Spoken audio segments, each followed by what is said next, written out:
So in today's show, I am joined by Richard Sunley, who is the UK and Ireland marketing lead at Talkwalker, a social media analytics company. Richard loves to analyse the impact of current events and trends using social media data and finding new ways for businesses to get more from listening and analytics.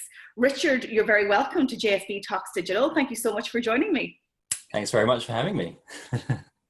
So data is the big currency of digital marketers and indeed for very many companies. But I can tell you what, Richard, I mean, data mining and data overload is also a big challenge for us. What have you guys taken to the market that can try and, make this challenge a little bit easier for us? Yeah, I think it's something we hear a lot. I mean, people start out in marketing, you're not doesn't sort of realize you're going to have to become a data analyst so quickly. But yeah, I mean, with Talkwalker, what we try and do, what we sort of have built our platform around is making it both powerful and easy to use. That's sort of what we try and do. And one of the key things that I think makes it useful, particularly for people who maybe don't have so much experience with data, is that we've tried to create a sort of section of the platform which is very much focused on use cases. So it's sort of laid out in a way that makes sense if you just want to monitor your brand, or if you want to monitor a crisis, or if you want to compare your performance with competitors. And we've sort of handpicked the data and the graphs that you would need to do that, and then added little annotations as well, just to explain it a bit further. I think on our side as well, sometimes when you're working with the data all the time, you think, oh, well, this should be obvious to everyone. But actually that little extra sentence can really help people to understand what it is they're seeing, really, and then to understand how to use it. And then I think the second thing there is, so we've set out our platform that way. We also have a very hands-on support team who are used to dealing with clients of all different levels. And they don't just work to sort of solve your problem. They solve your technical problem. They try and understand what your business issue is and to show you how you can use data to solve that business issue, rather than just being a sort of technical support service. Now, there's never been an easier time to promote your brand, yourself, your product, or your service online. I mean, social media has provided a gateway to the world for all of us. But with all of that communication and people having conversations about us and our products and our services, the data becomes important and monitoring data becomes important. Now, I used to be a journalist and work in PR and still have some PR projects. So I understand the importance of monitoring what people are saying about your brand. But this is almost like a new departure for those in digital marketing. And is data monitoring and analysis as important as the promotional piece? Because sometimes I feel that it's ignored. Oh, you mean people focus too much on the data or not enough? Not enough. They're wholly focused on the promotion and, and the engagement, but not analyzing that data. And I think maybe it is a fear and maybe not being able to interpret it. Yeah, I think it's probably, the thing you're less used to doing, which is probably crunching data, is the thing you're maybe less likely to spend more time on. If you've learned all about how to promote, how to distribute, how to write the right messages, but the data side has never really been your forte. And I think maybe that's something that happens quite often. And I think it's not really too complicated once you get down to it. I think one of the key things that we say to people who work with us is you need to try to have your goal in mind, and not your goal of how you want to use the platform, but what your goal is for the campaign, what your goal is for your next product. And then from there, we can help you, as it were, to work out how to use the data. I think that's really where we see ourselves, not just as a platform, but as a partner in trying to understand how to use the data, because we do appreciate that it's not easy, but it's also not as complicated as people might think. And that's, getting away from that sort of fear of the data. Like, oh, what do I do? I'm not a numbers person is something you hear often. But most people, given some help and support, you can use it. And then once you do start to get the hang of it, I think you can see that, okay, now this actually helps my business. It's giving me more information on which to base my promotional activity and campaigns. I know which channels are better, what's working. And I think once you get over that initial stage, people start to see the benefit quite quickly. And are you finding that perhaps initially when you speak to new clients that they're very much focused on what we call vanity metrics, the top line figures of the number of fans, fan growth, and that they don't go so deep into engagement, sources of engagement, amplification through influencers, how it's contributing to the bottom line in terms of ROI conversions, goals in Google Analytics? So do you have to like maybe broaden their mindset and educate them a little bit more when it comes to that? Yeah, I think so. I think those are the metrics you get on Facebook and Twitter, and they're not necessarily aligned with your business goals. So it is sort of natural to want to use those because they're right there, they're easy to use, but they don't necessarily show you that much.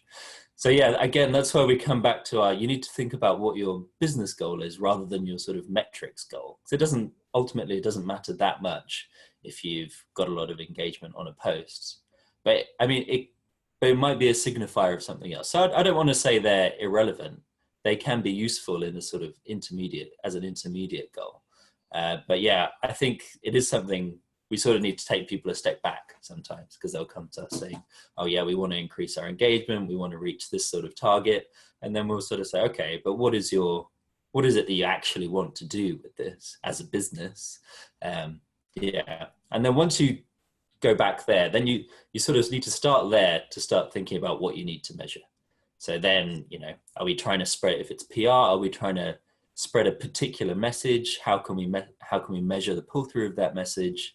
If it's e-commerce, are we trying to work specifically on conversions? So yeah, it really depends on the business, but that is the key, I think. So what other metrics do you have within TalkWalker that can help with actionable insights and to inform a current campaign or a future campaign?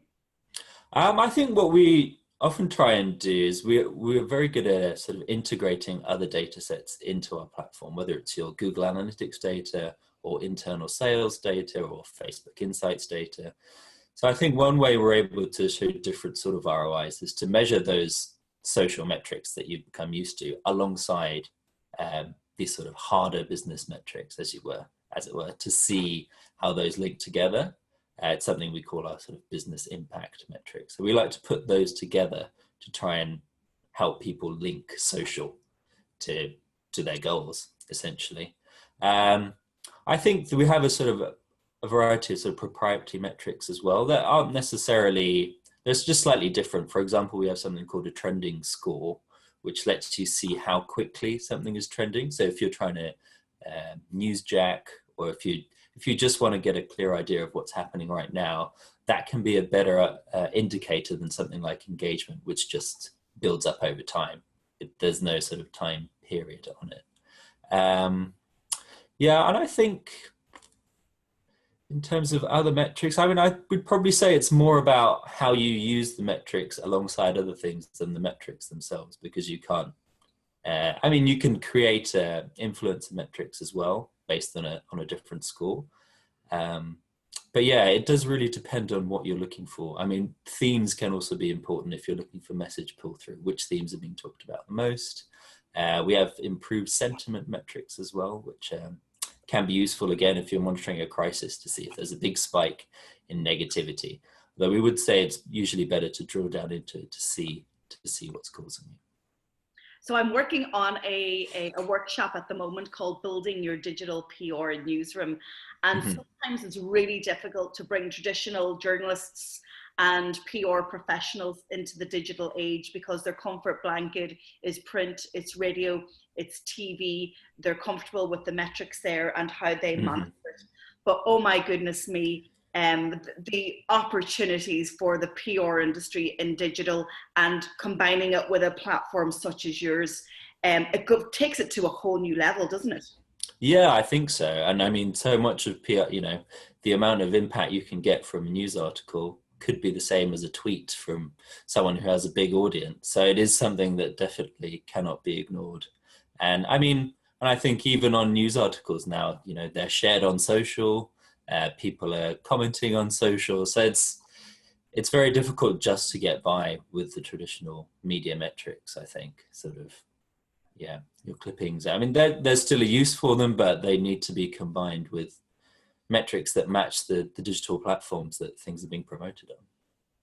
Now, I'm using TalkWalker at the moment, and it all starts with the query that you set up, and as you say, goals and objectives that you have. But I have to say, the dashboard is super user friendly. I mean, that's good to hear. when I see a load of numbers, my eyes glaze over. I prefer to see a screen full of words, and I'm in my happy place. Yeah. But user experience is obviously something that you guys put a lot of work and thought into. Yeah, definitely. I think that is really the key to get people to actually use your platform, I think. Because sometimes, at the initial stage, they're like, oh, wow, it's amazing. I can do all these things. How great. And then when it comes down to it, it's like, oh, actually, it's a bit complicated. I'll just stick to the few things I was doing at the beginning.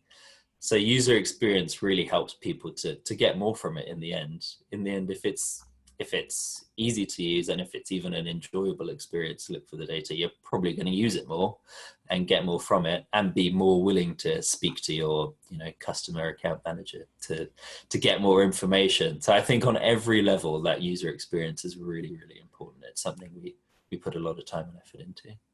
Now you do offer a free trial, so people can test the platform, and then there's different pricing categories, I guess. Dependent on your use, isn't that how you price?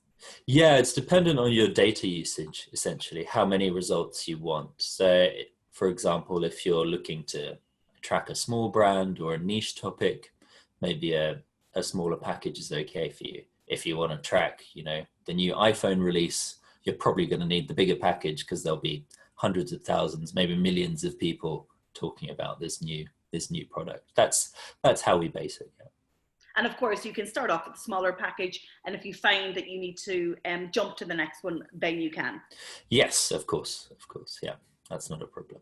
So finally, Richard, if you were to give 3 top tips to marketers in terms of coming to grips with reading and analyzing big data, and they have the fear, what would you say to them to help them overcome that fear?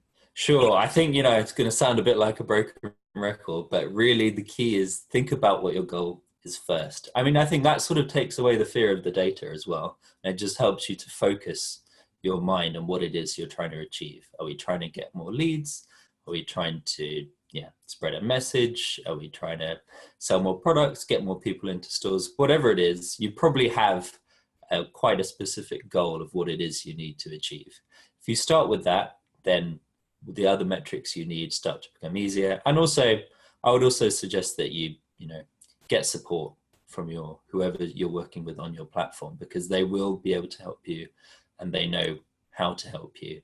And it's also probably an important part in choosing what platform you go with as well. You can usually get a sense for how good the support will be. I would say that's very important, because as much as everyone's trying to make their platforms easier, it is still it's a new piece of technology. It's a very powerful piece of technology. It takes time to learn. So another thing I would say is, obviously think about your goals and how you're going to measure it, but also keep an eye open to new possibilities. It's a very fast moving area. There's a lot of innovation in the sector. New things are happening all the time. And even in social media as well, the metrics they come out with, the features they introduce are changing all the time.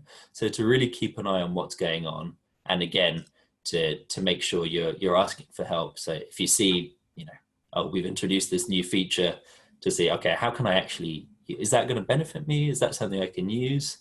And to get more information there. I just say on that point, when I've been setting up queries and thinking out the data that I need to get, you were excellent, and I'm not just saying that because you're on my podcast, but it does almost feel like you've got another member of your team. It's like I've now acquired like an analytics manager, and I don't think that can be underestimated in terms of choosing your platform. And even as recently as the last couple of days, and I'm like, Richard, I'm going into a meeting, the data that we've collated, what's the most important bits. And I think that is super important, and I think that will mean that customers will use the platform and use it correctly. So definitely looking at the customer service that is provided by any software is, I think, one of the key criteria that you should consider when purchasing. Yeah, I think we like to think of ourselves as sort of an extra consultant to help you analyze your data. Yeah, and that's very good ROI, you know, and any package that you're getting, that is really good value. Yeah, oh, that's good to hear. So Richard Sunley from Talkwalker, thank you so much for joining me on JSB Talks Digital. Fantastic. Thank you very much. It's been great to speak to you.